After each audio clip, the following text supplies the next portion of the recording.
custo-benefício para você. GTJ Informática. A sua melhor experiência em tecnologia.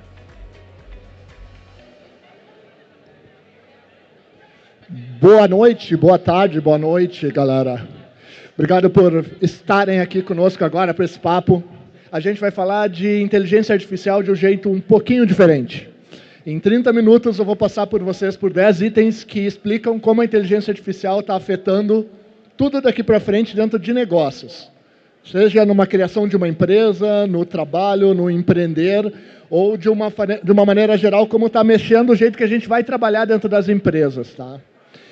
Como a gente tem pouco tempo, e como eu comentei agora, eu tenho só 30 minutos com vocês, eu vou disponibilizar para vocês uma revista digital sobre esse conteúdo. Nesse link, ele não é o link do meu perfil, ele é o link desta revista digital, porque vocês podem navegar nela. Na verdade, vocês vão navegar num radar. Tá? Esse radar tem todos os itens que a gente vai falando, explicando cada um deles e descrevendo como eles afetam o trabalho daqui para frente. Eu vou explorar alguns desses itens, tá? Eu vou navegar em alguns deles com vocês. Os mais importantes eu separei, deixei no início aqui, para que são mais relevantes para o dia de agora, tá? Para esse momento. Mas quem quiser pegar o QR Code, eu acho que vocês vão, porque depois eu vou começar a falar, vocês vão navegar em outro momento, não precisa ser agora, no radar lá, tá, gente?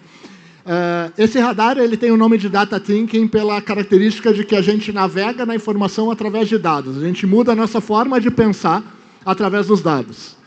Meu nome é Ricardo Capra, eu sou o fundador do Capra Institute, a gente é um Instituto de Cultura Analítica para a Cultura Analítica, que ajuda as pessoas a se relacionarem melhor com dados e com inteligência artificial.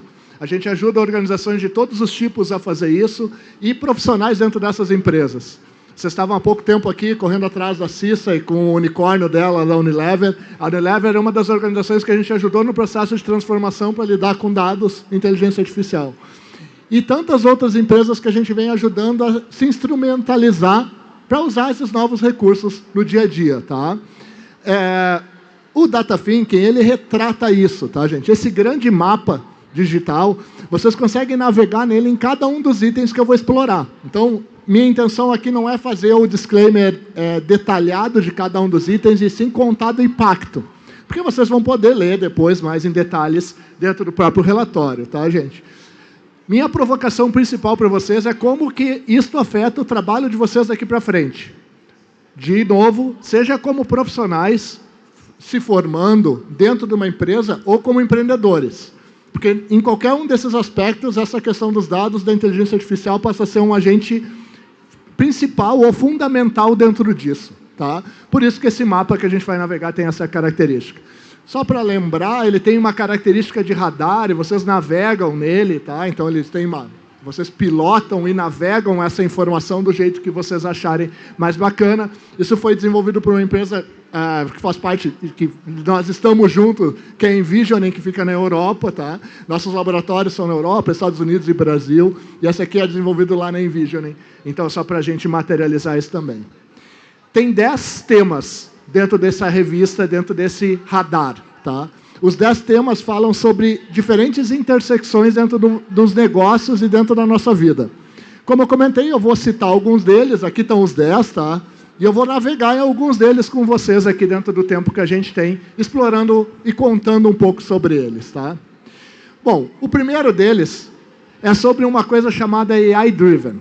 O que acontece a partir de agora? Por muito tempo, nos últimos anos, nas últimas décadas, a gente vem ouvindo um termo dentro das áreas de negócio que é Data Driven, que significa uma pessoa que toma decisões orientadas por dados e, a partir disso, se torna um profissional dentro da área de negócios orientado por dados. O que começou a acontecer? Além dos dados orientarem as decisões, a inteligência artificial passou a orientar as tomadas de decisões. Mas a gente demorou para perceber isso acontecendo. Vou trazer um exemplo para vocês, tá? Todos vocês, nas últimas semanas, alguns de vocês se deslocaram através de transporte por aplicativo. Vocês entraram dentro do transporte de aplicativo e um motorista ou uma motorista deslocou vocês, levou vocês no local até um destino que vocês queriam ir.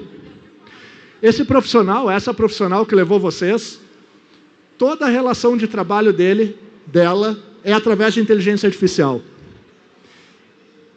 Desde o passageiro que vai pegar, o trajeto que vai fazer, a recompensa financeira, A relação desse indivíduo com a empresa acontece via chatbot, ele não fala com ninguém da empresa. Não tem nenhuma interface humana na relação de trabalho deles. Esses indivíduos, nessa relação de trabalho deles, se vocês entraram dentro desse transporte e não cumprimentaram essa pessoa, porque estavam num mau dia, né, não deram um oi, não deram um tchau para esse indivíduo que estava lá carregando de vocês, levando vocês de um destino até outro, vocês talvez tenham eliminado a única chance de uma interação humana daquele indivíduo com outro humano. Porque todo o trabalho dele é orientado por inteligência artificial. Não é por dados, porque ele toma poucas decisões. A maioria, tu pode ter autonomia de escolher o trajeto, mas, no geral, se toma poucas decisões. Então, tu é totalmente orientado por inteligência artificial no teu trabalho. Ah, Capra, isso é especificamente na área que tu está colocando agora, transporte pelo aplicativo. Vamos lá, gente. Crédito, pedir crédito no banco. Se vocês forem até o banco para pedir crédito, ou pedirem pelo aplicativo que vocês usam, o software que vocês usam, não importa, todo o pedido de crédito, o gerente local que trabalha aqui na cidade, que trabalha nesse estado, ele tem autonomia zero no processo de tomada de decisão. Todo o crédito, a análise de crédito é feito por dados em máquinas que direcionam a tomada de decisão por inteligência artificial. Uma análise de crédito hoje tem pouquíssima interferência humana, ou seja, decisões orientadas por inteligência artificial. Até onde vai isso? Qual o limite que a gente tem de transferir a responsabilidade de uma decisão que a gente toma por uma máquina?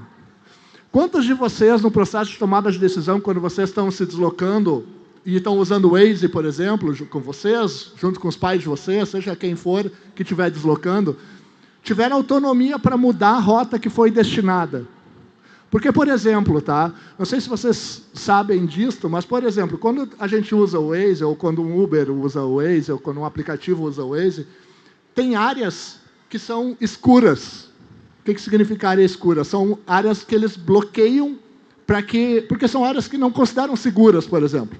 Dentro dessa área aqui, eu passei, achei que não era muito seguro, e eu vou lá e dou um bloco nessa área. Tu pode fazer isso no aplicativo. A partir de tantos blocos naquela região, aquela região some do mapa. E o deslocamento das pessoas deixa de acontecer por ali. E isso quebra comércio, quebra regiões, espaços comerciais, porque não tem mais circulação de veículos, por exemplo. Quem tomou essa decisão? Não foi uma máquina, foi uma série de humanos que alimentaram um algoritmo e bloquearam uma região. Minha preocupação em falar isso para vocês aqui, eu estou trazendo isso como o primeiro dos pontos, porque a gente está passando de uma geração que é orientada à tomada de decisão por dados para tomar suas próprias decisões, e está chegando uma geração que é orientada por inteligência artificial e não sabe o que está dentro daquela decisão. A minha provocação nesse primeiro item é que isso vai afetar o trabalho de vocês diretamente. No trabalho de vocês. Vocês vão estar fazendo o trabalho de vocês e vocês vão usar assistentes artificiais para fazer o trabalho. Vocês vão escrever um texto e vocês vão usar um assistente artificial para complementar, corrigir, melhorar o texto de vocês. E isso não está errado. Ele é uma melhora, ele vai aperfeiçoar o processo de vocês. Mas vocês têm que entender o que vocês estão fazendo. Caso contrário, vocês vão ser moldados por essa inteligência artificial que vocês estão usando. Então, a provocação é que vocês estejam fazendo esse uso consciente desse novo momento, onde a tomada de decisão de vocês tem um agente artificial junto.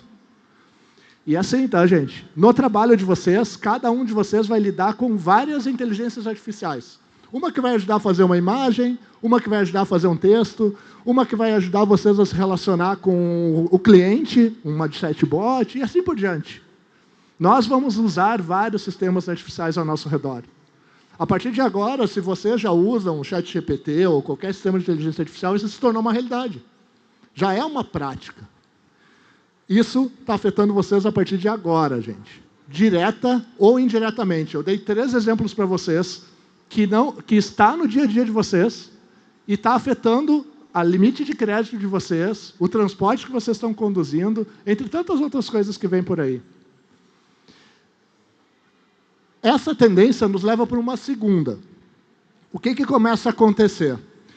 Quem é o chefe, a chefe do motorista do aplicativo? Quem que determina a atividade, a próxima atividade que ele vai fazer? É um algoritmo. Programadores, grupos de programadores, empresas de programação utilizam sistemas de escalonamento de atividades. Eu pego pessoas que têm habilidades diferentes para desenvolver software, coloco dentro do mesmo ambiente. O que eu descubro? Eu tenho aquela programadora que ela tem uma qualidade excelente de código, mas ela é muito lenta. E eu tenho aquele outro programador que tem um código muito rápido, mas ele erra. O que eu faço? Eu boto no meu sistema essas características e o meu sistema distribui as atividades. Um software de escalonamento de atividades distribui isso. Muito parecido com o que acontece no sistema do sistema de aplicativo. Eu pego a pessoa mais próxima, aí é por proximidade, mas a minha regra é por característica. Então, o sistema fica distribuindo as atividades. Quem se tornou o chefe dessa atividade, quem se tornou o gestor, um algoritmo. Então, tem um algoritmo-chefe distribuindo tarefas no dia a dia. Ele distribui as atividades e a gente passa a ser executor, baseado numa regra. Regras que estabelecem quem vai executar a próxima atividade. Se vocês não estão dentro do escalonamento desses atual, vocês em algum momento vão estar. Porque as escolas vão fazer isso para determinar as atividades dentro das universidades de uma maneira geral, distribuição de atividades.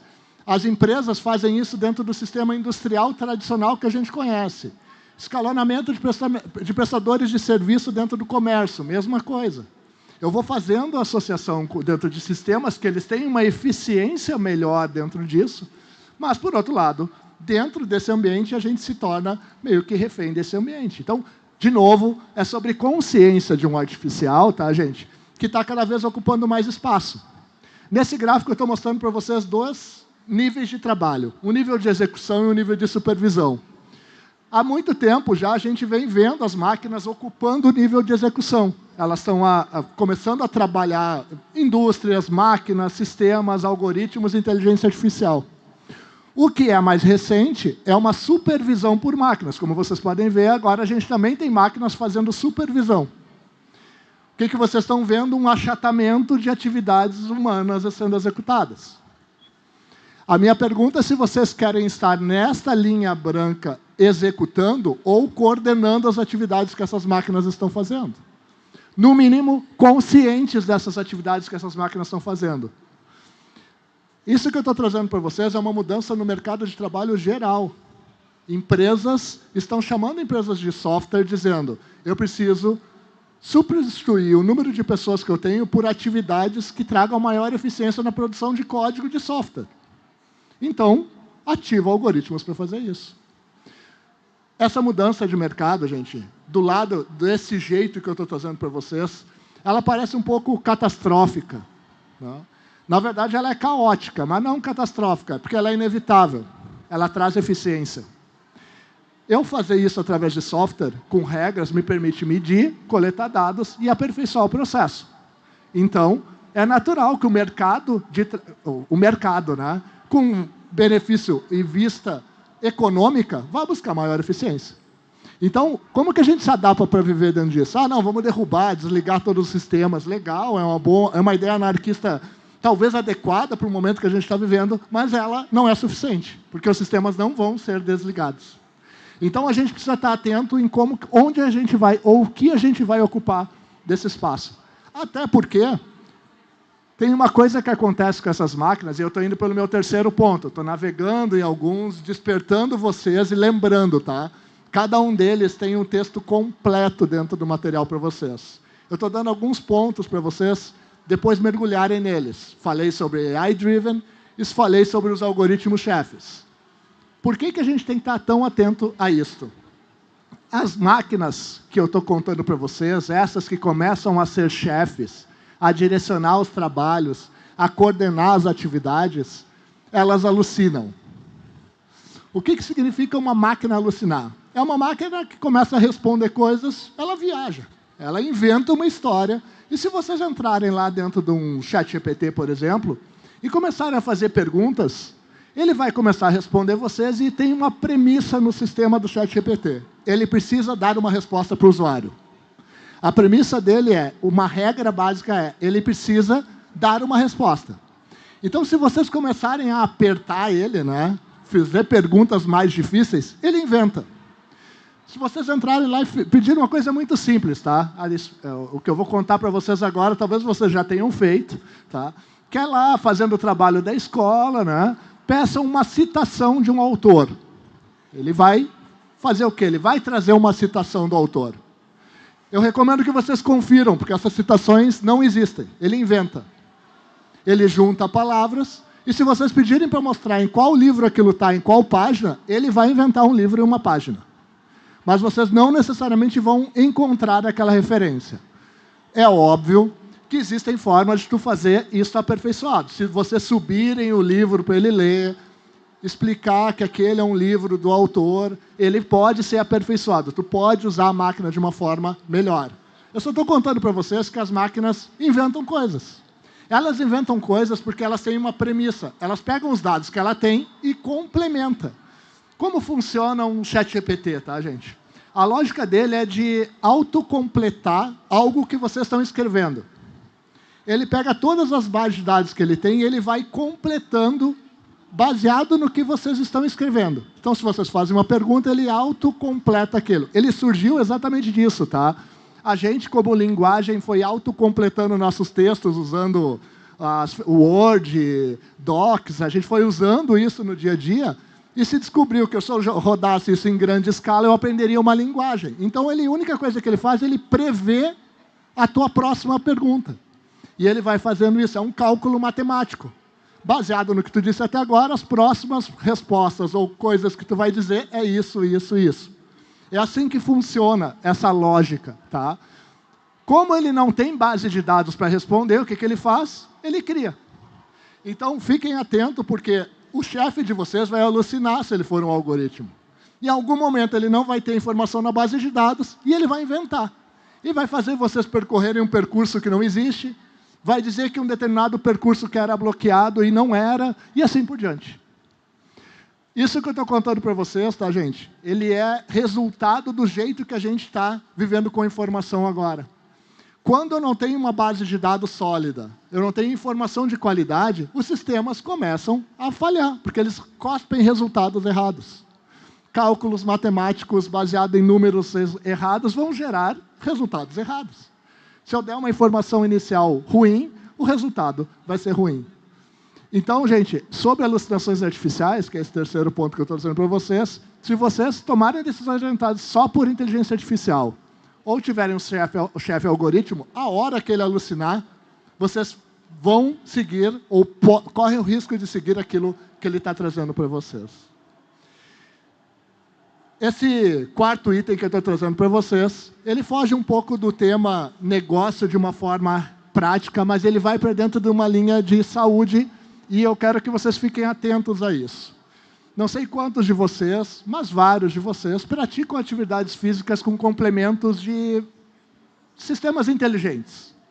Relógios, smartwatch, que monitoram os passos de vocês, monitoram as atividades de vocês, monitoram o quanto vocês correm, o que atividade vocês fazem.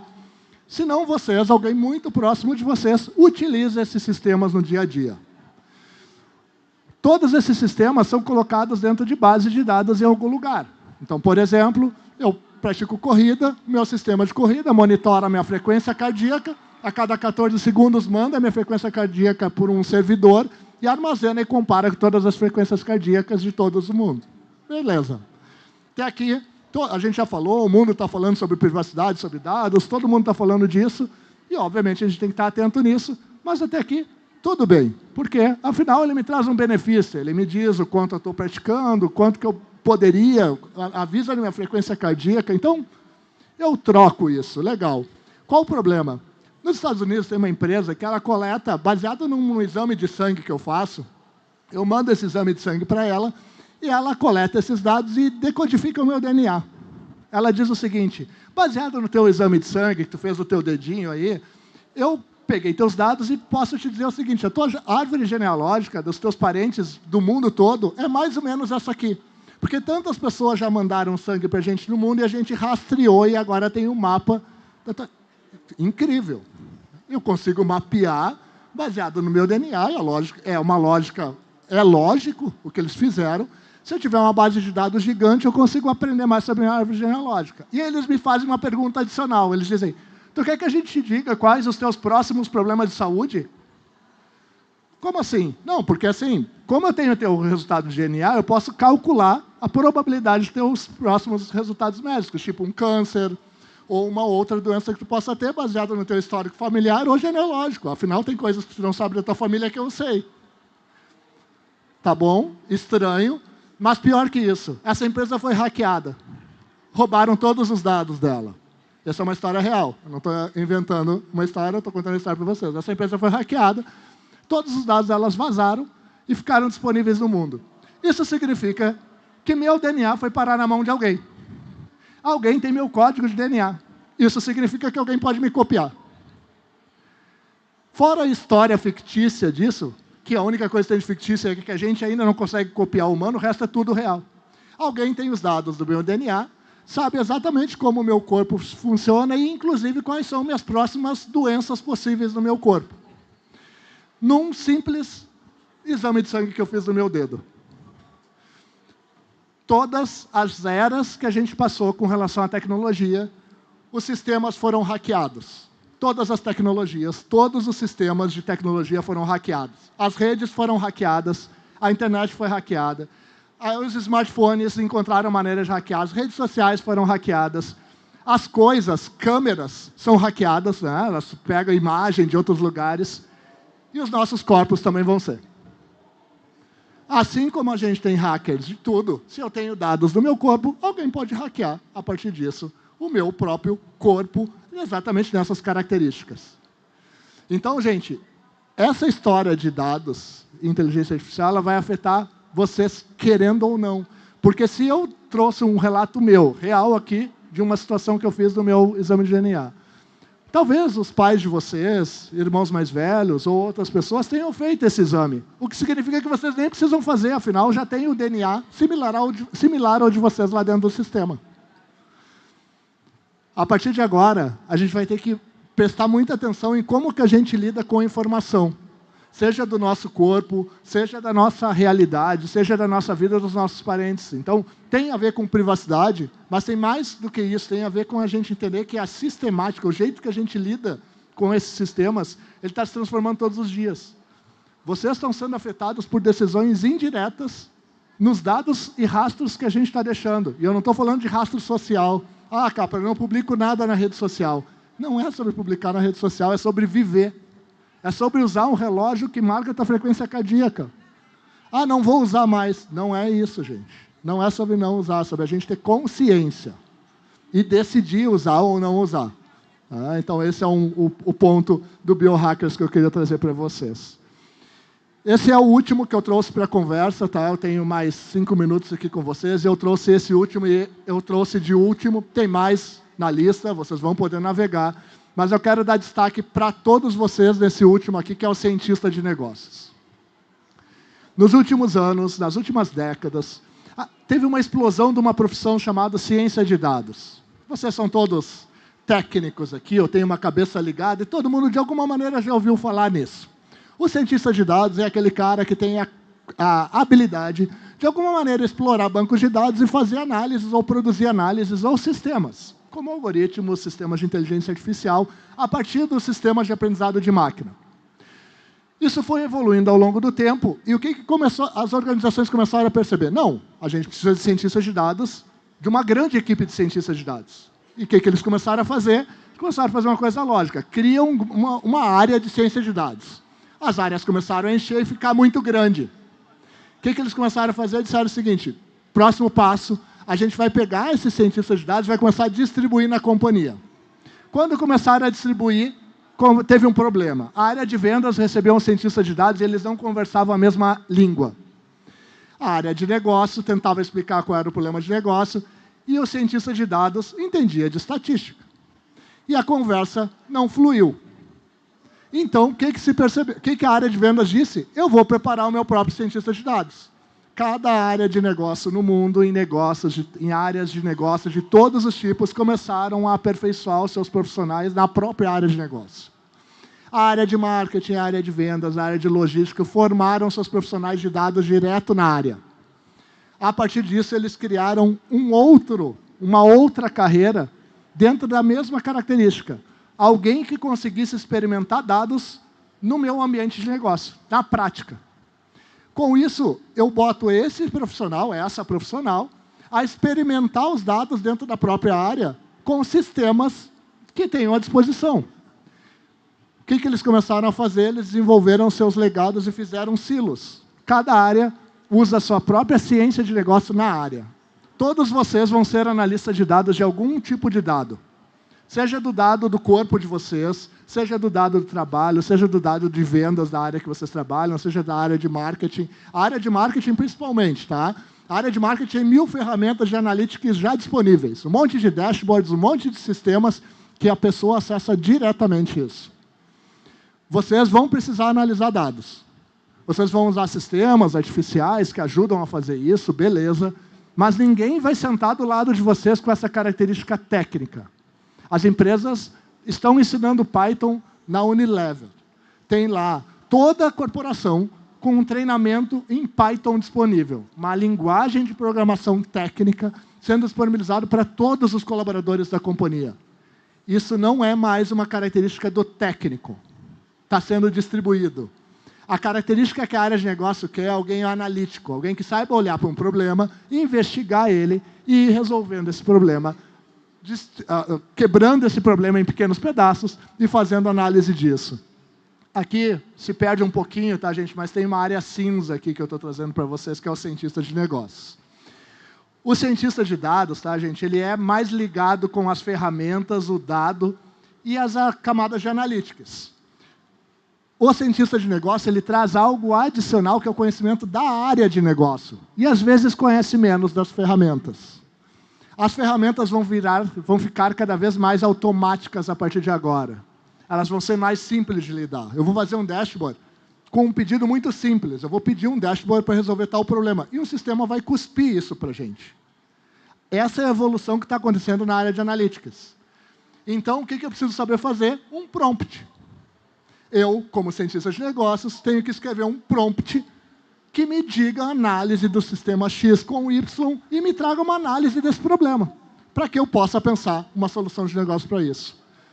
Surgiu o conceito de engenheiro de prompt, que é a pessoa que escreve um prompt melhor do que os outros, que não é nada mais do que alguém que vai aperfeiçoando o jeito que lida com a máquina.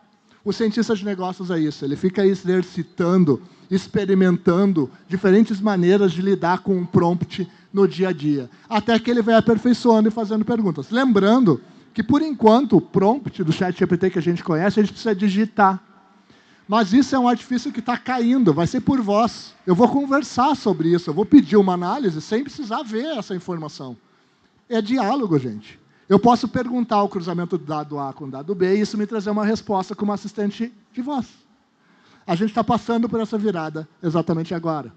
Então, concentrem-se nisto que está acontecendo agora, que é uma virada de que todas as pessoas de negócio precisam ter alguém, precisam lidar com dados, precisam lidar com análises. O que eu falei para vocês aqui, eu vim até os cientistas de negócios, tá? E tem outros temas. O Dashboard Overload, que fala do crescimento de dashboards dentro do mundo. A diplomacia de dados, que fala da privacidade, tá? Que fala como que a gente lida com a privacidade no dia a dia. A gestão do artificial, que é quem está fazendo a gestão desses sistemas artificiais que estão chegando, né? Quem que cuida das máquinas trabalhando, dos algoritmos trabalhando? Quem faz gestão deles? Tá? Dentro de uma indústria, dentro de uma empresa, quem que fica gerenciando sistemas artificiais? E também a inteligência fica mais distribuída, está tudo de novo dentro da revista, eu só estou tentando chegar no último aqui, as máquinas consumidoras é o último, tá?